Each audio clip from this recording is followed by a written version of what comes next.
there. Welcome into day one of Fall into Focus.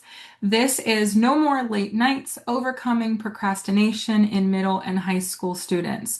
Now, this is the first of 4 days of webinars focused on strategies that we can use to help all of our learners in our lives work on those key executive function skills. My name is Rachael Moss. I am an executive function coach with Educational Connections, and I am also a professional development specialist. And today I'm going to be talking with you about procrastination and strategies that we can use for academic procrastination for our favorite middle and high school students. But before we talk about that academic procrastination, let's kind of tap into some of the procrastination that we may actually engage in. Maybe you're like me and you really put off laundry until the last minute, or you have an inbox with tons of emails and it's really hard to find the time to go through all of that. Or maybe you are the kind of person that leaves the dishes in the sink to pile up. Those are all forms of procrastination. Now, as we talk about academic procrastination, it can be really valuable to also think about the ways that we engage in these behaviors, but we want to focus on how to help kids in school. Now, when I talk to parents, I always hear their concerns about a child's habit of procrastinating with academic work. When I start to work with students in my sessions, I am always asking them about procrastination. I want to know what subject inspires them to procrastinate, what tasks they put off until the last minute, and if procrastination feels motivating or perhaps anxiety producing. Now, as we chat today, I want you to think about the way that your favorite student may have some patterns in the way that they procrastinate. Let's think about that academic procrastination because that's what we're going to have strategies for. So, in order to talk about procrastination, we have to understand the cycle of procrastination, which we have here in this nice little infographic. So, just like in Pokemon, a wild task appears, and I want us to think of it like the homework or studying for a test, or we have a paper upcoming that we have to write. So that academic task appears. Right down from that, we have our gray thought bubble, unhelpful thoughts and assumptions. And we hear our favorite students articulate these. So maybe they have a vocab packet that they have to do, and we're going to start to hear unhelpful thoughts and assumptions. Oh God, I'm no good at vocab. I can't do this right now. Or, oh my goodness, it's 4 pages. This is going to take too long. I don't have enough time. So I can't possibly do this right now. Or sometimes when it comes to homework, oh, I'm so tired. I want to put my feet up. I'm going to play a video game, watch some TV. A little bit later, I'll have energy and I'll do it then. So we kind of hear these unhelpful thoughts because the student is experiencing a perceived discomfort. So whatever the unhelpful thoughts and assumptions are, they are never positive ones. They are unhelpful because they create feelings of anxiety and feelings of wanting to escape. And that's what procrastination does. It helps us escape from that perceived discomfort. I mean, if you're saying that you're tired, why would you want to sit down and do something boring? You're going to fall asleep. So you have an unhelpful thought and you're going to procrastinate because, if you do that, it's just going to be too uncomfortable. And so that's where the procrastination task or activity comes in. Now, there's 2 ways to go on this. One way is we actually will pick a productive procrastination task. So, for example, I have a student who I'm working with that will often talk about how she has to clean up her desk before she can do her work. So, okay, so you have this math packet to do. Oh, my desk is a mess. The math packet, I have to have my book out. I have to have the test, the packet out. I have to have my calculator. And so it becomes, I can't do it because I have to do this thing first. This isn't a bad task. I mean, cleaning up your desk is wonderful. You may also think about a student who, like, for example, I have a student on my roster who really is not that into history. And will do homework for a data science class. homework that isn't due for like a couple days. But really, I need to get a jump on this data science homework. But hey, buddy, the history homework is due tomorrow. Yeah, but this data science homework, this is the thing that I really need to focus on. This isn't a non-productive task. This is a great task, but it's also skewing priority.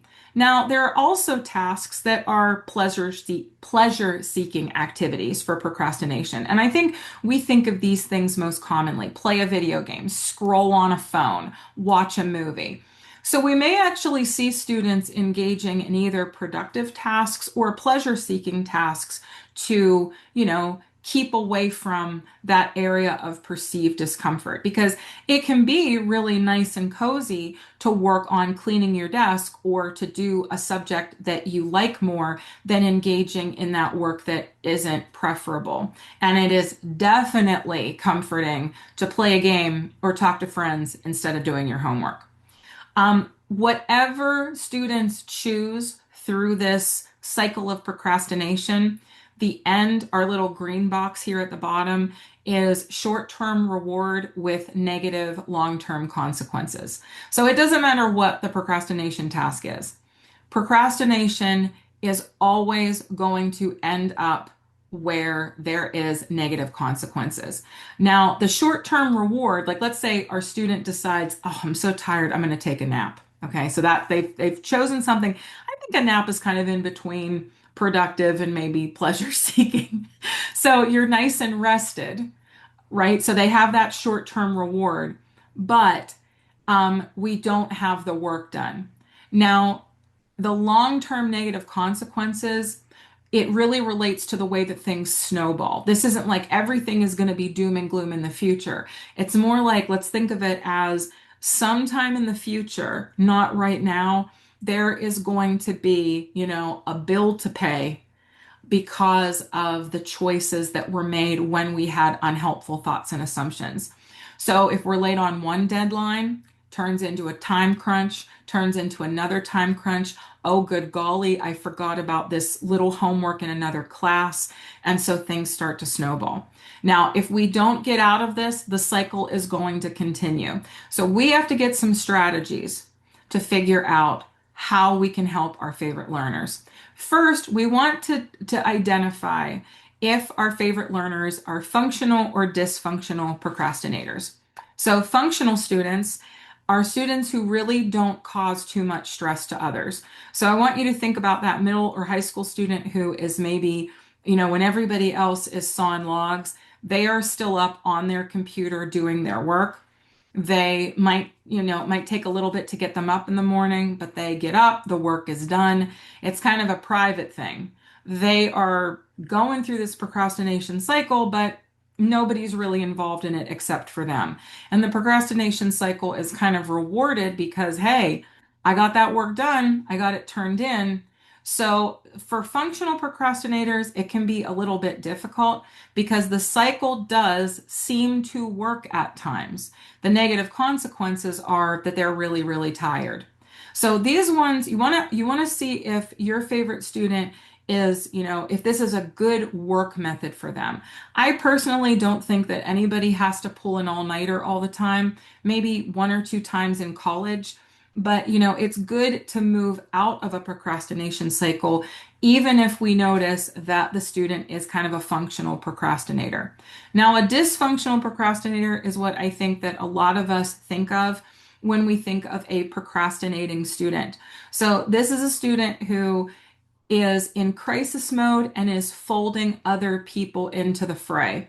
I often think of the middle school student who forgets about a project until the last minute and then is relying on someone with a driver's license to book it to a 24-hour big box store to get materials for the science fair project, poster board markers, all that kind of stuff. The dysfunctional procrastinator is involving others in the process. So not only is the kid stressed out and can't get stuff done, but mom, dad, grandma, grandpa, they are all folded in to help the kid do the work. So this is a ton of stress here. It's not just the kid, it's other people. Now, this is the first thing. Identify if you have a functional or a dysfunctional procrastinator. And earlier I did talk about like, okay, well, functional procrastinators, they can get the stuff done. So maybe, there aren't as many consequences. Unfortunately, chronic procrastination, no matter what type, is going to lead to long-term negative consequences. So it is difficult to deal with. Procrastination is difficult to deal with because the negative consequences are not always immediate. For kids who are functional, it's really hard to pinpoint, okay, where are you kind of quote unquote going wrong? Kids who are dysfunctional, you can point out, look, the whole family is whipped into a froth. We got to do something to get your work done. But for our kids who are functional procrastinators, these habits are still linked to increases in stress, increases of feelings of depression or anxiety relating to school, and fatigue. I mean, geez Louise, if you're staying up every night to do your work, you sure are tired the next day. And then it's harder for you to perform at that top level. So we have to recognize that no matter what kind of procrastinator we are trying to assist, these consequences are going to hit all of our kids. So we have to recognize that there are certain things that we can do to help. And we're going to be talking about strategies. And within those strategies, we are going to be talking about executive function skills. Now, when I work with kids, I always ask them to think about executive functions kind of like a professional driver steering like the functions in the brain. So we have our little brainy guy up here, and he is surrounded by executive functions. And I think we can see how these are the driving forces of our tasks. I always like to start with emotional control when I talk about middle and high school students because I think maybe even we can think about ourselves when we were younger. We have all had a very emotional time at least once relating to our academic work. And I think of certain students telling me, vehemently, this just sucks. So sometimes our executive functions when we're younger are a little bit difficult for us to rein in just because of our age. And if you're having a big emotional response to your math work, for example, well, it sure is going to be hard to get it done. We can also see things on here like planning and organization, materials organization.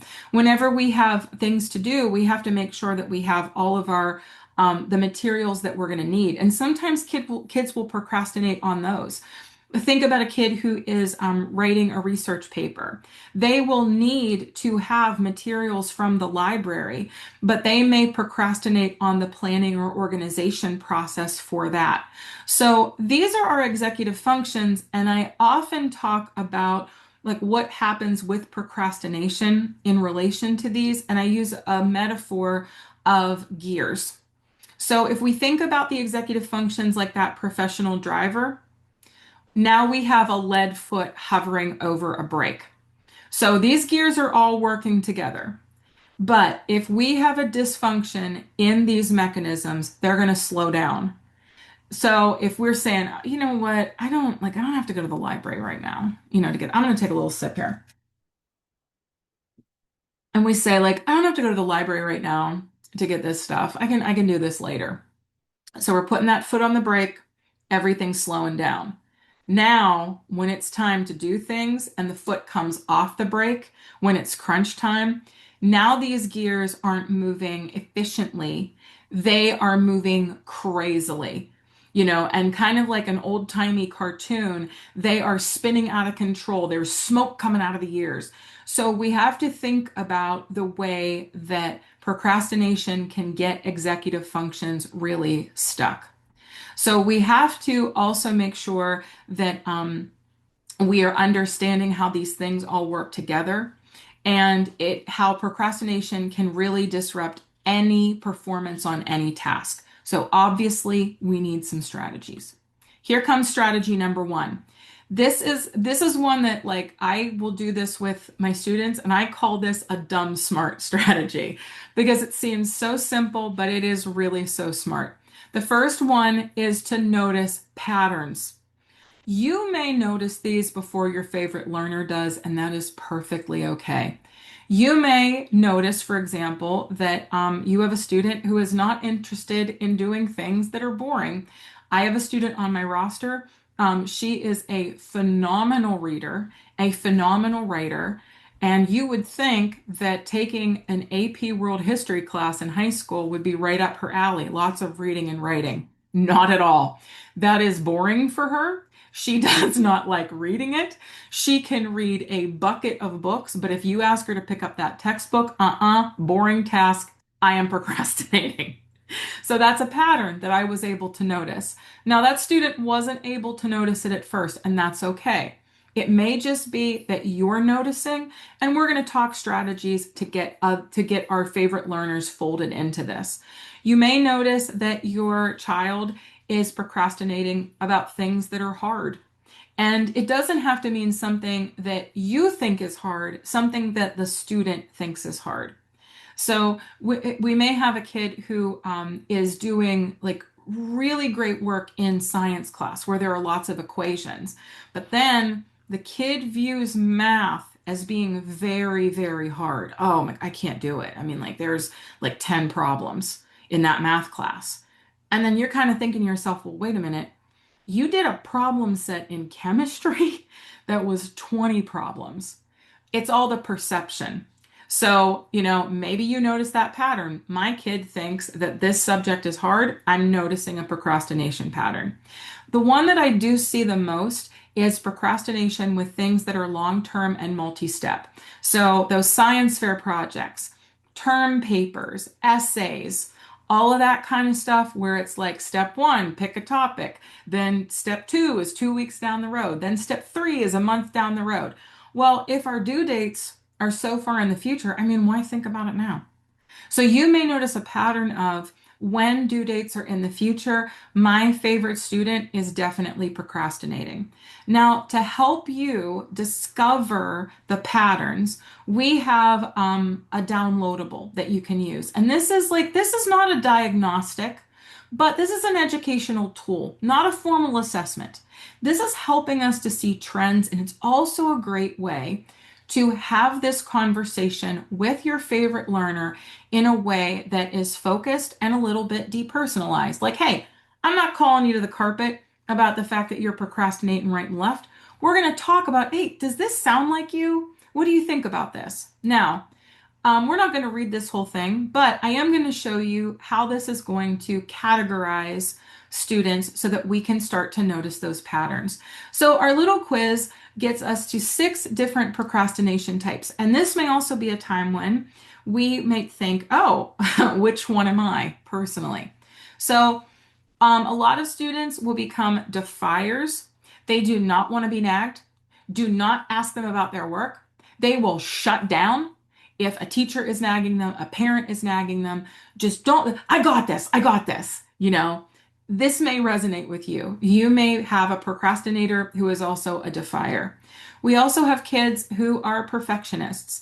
They are going to be perfect and will actually use procrastination because they have to have not only perfect work but perfect conditions. Like they're consulting a star chart. They have to have the temperature of the room just right. They have to have enough time. The drink in the big dumb cup has to be the exact perfect temperature. So they are worried though that the end product will not be good enough. So getting started is a huge problem. All of these sort of like perfectionist tendencies are because they are very concerned about that perfect effort in the end. And so the thinking is, well, if all the conditions are perfect, then the work is going to be perfect. So this may resonate with some folks watching this, the perfectionist procrastinator. We also have the overdoer. This is the student who is booked and busy and really not good at budgeting time. These are students who have taken on a lot of work. Maybe they are in a lot of different clubs and activities. Maybe they're doing marching band and cross country and they're, the lead in the play. Maybe they're kids who have looked at the paper and said, well, my teacher says that this science paper has to be 4 pages. Well, I'm going to write 8 pages. I'm going to do all the bonus work. I'm going to do all this and that. So sometimes the overdoer can be a student who is really busy with activities.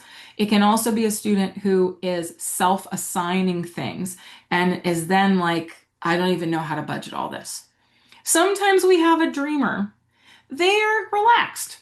They're not too bothered about things because in their head, it'll get done.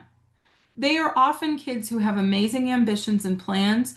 They are talking about what they're going to be doing in college and and when I go to Harvard, this is going to happen. Well, bud, you are procrastinating on this eighth grade Spanish homework. So let's do one thing at a time here.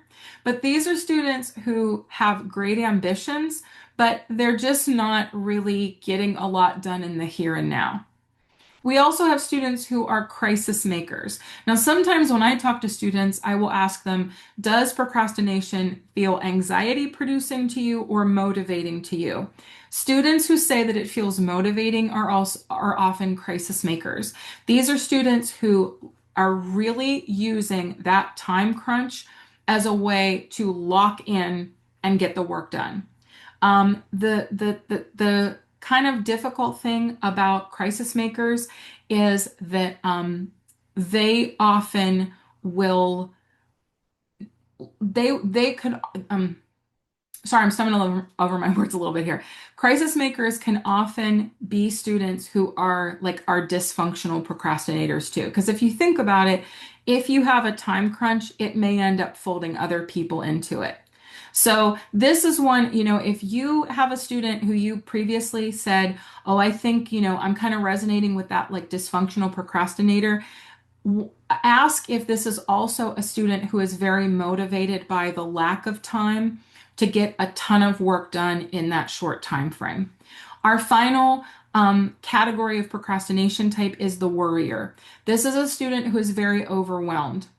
So the worrier and the perfectionist are kind of like cousins in a way, but the worrier is different because they aren't necessarily worried about perfect work, but they are worried about all aspects of the work. They do want things to be like really good, but they're really not sure how to get there. So these are students who are thinking that the work is too difficult, that it's going to take too much time.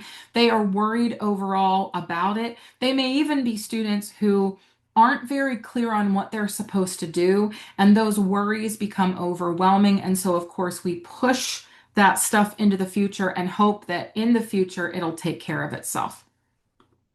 So now that we've done our first strategy of, categorizing and noticing patterns, we have to start having productive conversations. A lot of times when we are working with our favorite students to think about procrastination, we want to rush in and we want to fix everything. So we see, okay, you're not getting this work done. Well, I'm going to sit you down and you're going to do this. I'm going to give you a checklist. Let's go. Let's do it.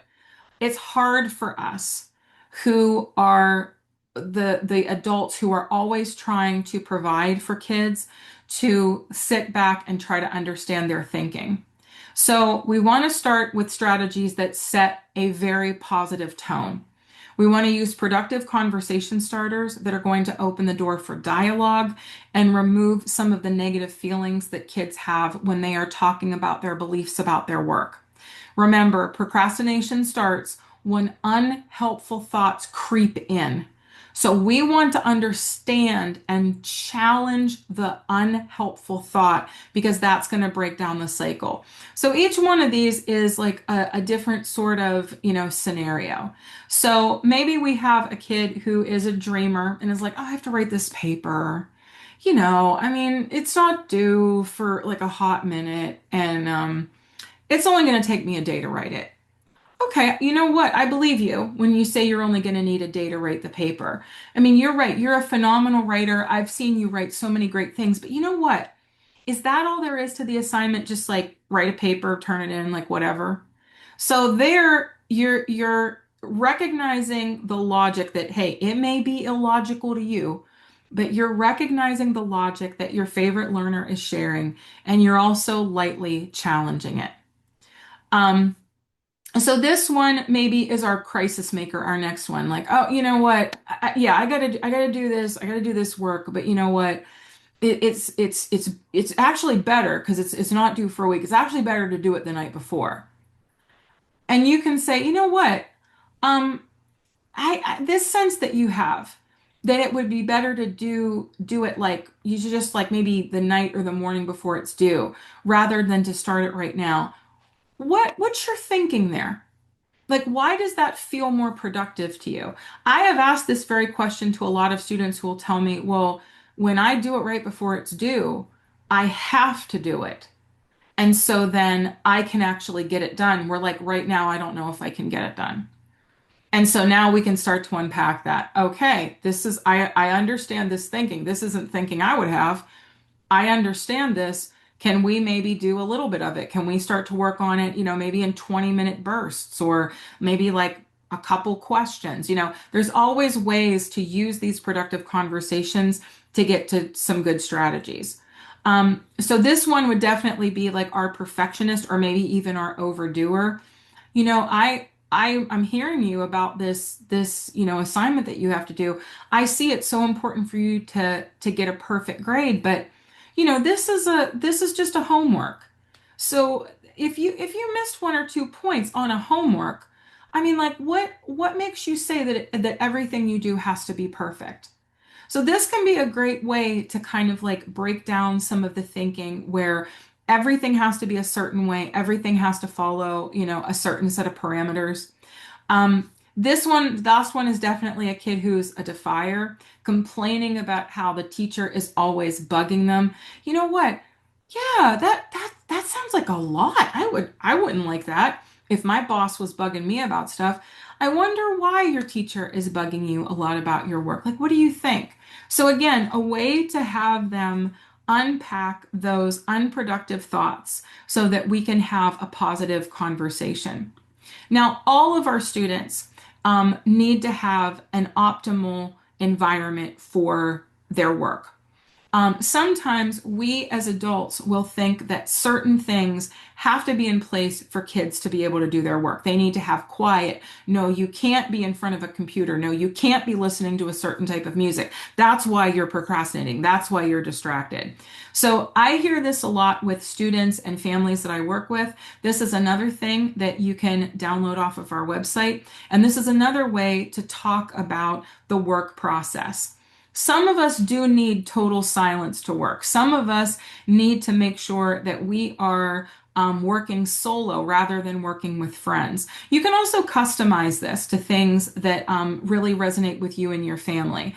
But this is a good way to have conversations about work habits and skills. So, do you need to have total silence? Are you actually getting your work done with music playing? Now, I always share this whenever I talk about this type of thing with my students. When I was in college, I would play DVDs of stand-up comedians while I would write my papers. And I don't know why that helped me like focus. I really think it was like the repetition. I knew what they were going to say. I wasn't like laughing along or anything. I like knew the routines, but I would put those on the TV while I was working, and it was like my like magical little trick that I was able to put in. It didn't make sense to other people, but it really worked for me. Now that I'm older, I cannot do that. That would distract the living daylights out of me. Now I'm more of a person that wants a sound soother and like a brightly lit room to get my work done. Also, when I was younger, I was able to study kind of anywhere. I would do things like I would write papers on the city bus on a legal pad, like my drafts. Now, if I tried to do that, I don't know how I did it at that age. Now I need to have like more quiet. One thing that's always worked for me is being in an environment where other people are working. So I'm a big believer in take my stuff, go to the library, set that time aside and get stuff done. That worked for me as a student. It also works for me as an adult. So you might also think about like the habits that you had as a younger person when you are working with your favorite student. So now we've had a great conversation. We've noticed patterns. Let's talk about ways to really focus on the work itself. So the first thing that we want to do is engage in backward planning. This helps every single procrastinator under the sun. In backwards planning, students use two portions of their work simultaneously. On the left side of the screen, we have their calendar. So this is like a screen cap from a learning management system. And we have the directions. Now, students are often going to think about a project not in terms of all the things that they have to do, but only in terms of the final thing. So for this example, kids are going to think about the fact that they only have to write 2 pages. And this seems really simple. This won't take a lot of time, but backwards planning is so helpful because it asks students to slow down and review the information. Is there only one due date here? What is due on each day? What work do I have to put in besides the final product? So this is going to help everybody. If you have a student who's a little bit of a defier, you can fold this in with choices. Give the kid control and autonomy. Let them come up with a plan. For kids who are really worried, this thing right here takes all of those what ifs and it turns them into tangible steps. For kids who are perfectionists, for overdoers, this is going to help them define what they have to do and also to say what excellent work will be. If you have a crisis maker, they need that last minute rush, but they're not thinking about everything. If you have a kid who is a dreamer, this is a great way to get them into the present moment and say, yeah, that's great. You're right. Oh my God, you're right. You are so smart. You're going to be able to go to whatever college you want to. Let's start planning for that right now by getting a good grade on this. Our next strategy really piggybacks off of this one. So we have these student directions here. Now, sometimes you get student directions that aren't a paragraph, but in middle and high school, you are getting a lot of like paragraph type directions. So what we've done here is we've taken the directions and we've created a student directed checklist. This is also a great way to give students autonomy. Like, hey, like let's, go through these and let's do like 1, 2, 3, 4, 5, whatever, however many steps it is, what you actually need to do. So here on the left, we have highlighted the relevant information. And on the right here, we have filled it in. And we have also put in things that are implied, but that are not directly stated. Like notice point 3. In the directions, it says, find 2 sources in the library about Julius Caesar, right? In our checklist, we have written down, you might have to look at more than 2, because like you could walk in the library and you have, hey, I found a book about Caesar and it's about Little Caesar's pizza. And then, oh, it's another book about Caesar and it's Caesar salad dressing. Like, oh, those are wrong. Okay, I got to find the guy. So what we have to do here is we have to acknowledge that within these processes, there are additional steps. So again, if you have a worrier, we're taking the worry out of it. If you have a defier, okay, I'm going to give you autonomy. Like, give a binary. Do you want to use the directions that your teacher gave you? Or do you think it could be helpful if you broke it down into a checklist? So it's like you're not given like too much leeway. It's like you can do A or you can do B. If you have a perfectionist or an overdoer, this is also a great way to say, okay, so let's look at this now. Now you say you want to find 8 sources. That is so admirable. But what's your teacher requiring you? We want to keep it in the here and now. Also, with the dreamers, we're keeping it in the here and now. So, whatever type of procrastinator you are assisting, this is such a simple way to give them control over the situation and to backward plan effectively. So I really hope that this information is resonating with folks who are watching it. You probably also would want to check out our Day 2 Fall into Focus webinar, Motivation 101, a blueprint for unlocking your child's motivation. This is actually a fantastic webinar to review if you're interested in understanding some of those thought processes that lead to success and also to some of those negative thinking consequences. So check that one out because it's amazing.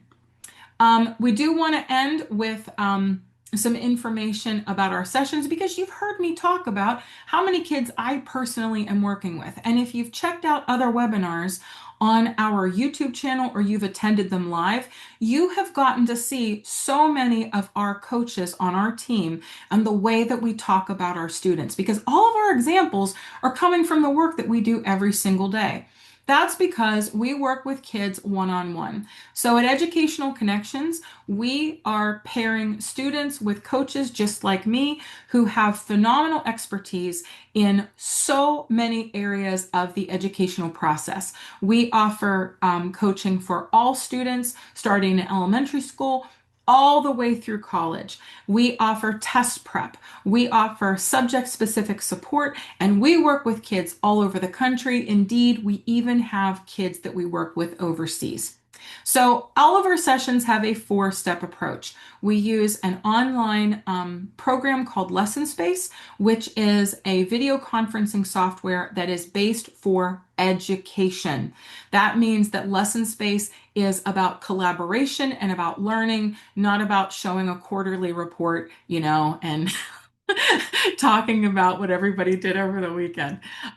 So we have a four-step approach for our sessions. First, we check in with the student. We touch base, we learn what's going on, we go through tests, assignments, all of the top priorities. We then make a plan, figure out what's due, prioritize, write things down, put things in Google Calendar, so that when we talk about different executive function skills and strategies, students have a plan where they can carry the skills that they are learning in our hourly sessions and they can try them out on their own. Every single hour has time for work, and this is key. This is not more school on top of the school that kids are already doing. This is tailored to every student's individual work so that they can succeed. So we make sure that students are engaging in some of their work. We can work with them collaboratively. We always have time for reflection. So we go through a strategy utilizing the student's work. They engage in that work. Hey, how did that strategy work for you? Could you see yourself trying this? Hey, let's maybe put that on that calendar we made earlier. What day would you want to try this out? And for like 20 minutes? Yeah, and then we'll talk about it later, what worked, what didn't. We also anticipate obstacles. So we're looking at a student's full schedule, not just academics. When are those soccer practices? When are they doing things for marching band? So every single hour is supercharging that time to help students engage with their schoolwork and also to strengthen all of their executive function skills. Now, if you are interested in this, you can scan the QR code, you can visit our website, schedule a time to talk with one of the professionals that we have on this slide right now. These are our program managers. They are going to answer all of your questions and start you on the path to getting your favorite student paired with one of the coaches on our team. I am so delighted that you attended this webinar, that you spent some time with me today, albeit virtually here on our YouTube channel. And I hope that the information that we share helps you and helps your favorite learner. Thank you for all your time.